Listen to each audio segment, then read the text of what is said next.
अस्सलाम वालेकुम नाजरीन, आप देख रहे हैं JN न्यूज़ और मैं हूं आपकी होस्ट रुबीना चौधरी।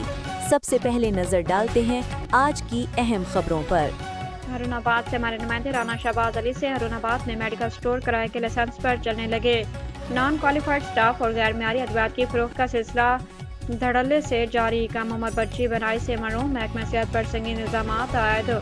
हरुणाबाद में मुबैना तौर पर मेडिकल स्टोर पर गैर कानूनी और गैर मियारी अद्वियात की फरोख्त का इंकशाफ भी हुआ है, जहाँ किराए के लाइसेंसों पर नाअहल अफराद मेडिकल स्टोर चला रहे हैं। नशावर अद्वियात और इंजेक्शन बिला खौफ फरोख्त किए जा रहे हैं। मकामी शहरियों ने ड्रग इंस्पेक्टर और महकमा सेहत के आला अफसरान पर मिली भगत और कार्रवाई से गुरेज के संगीन इल्जाम आयद किए हैं। तफसीलात के मुताबिक 4 रोज़ कबल मुस्तनद MBBS डॉक्टर के तजावीज़ करदा नुस्खे पर लाइफ केयर मेडिकल स्टोर से अद्वियात हासिल की गई। ताहम स्टोर की जानिब से डॉक्टर के नुस्खे के मुताबिक दवाएं फराहम करने के बजाय मुख्तलिफ अद्वियात दी गई। इन अद्वियात के इस्तेमाल से एक कम उम्र बच्ची को शदीद साइड इफेक्ट्स का सामना करना पड़ा और वो आंखों की बिनाई से महरूम हो गई।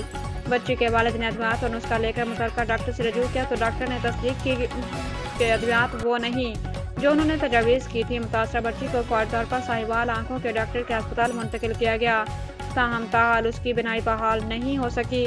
मुतासरा खानदान का कहना है कि इस वाक़े की शिकायत CEO हेल्थ डिस्ट्रिक्ट भवनगर और मकामी ड्रग इंस्पेक्टर को तहरीरी दरखास्तों और फ़ोन कॉल्स के जरिए दी गई, मगर उनकी जानिब से टाल मटोल से काम लिया गया और बाद फ़ोन कॉल्स उठाना भी बंद कर दिया गया।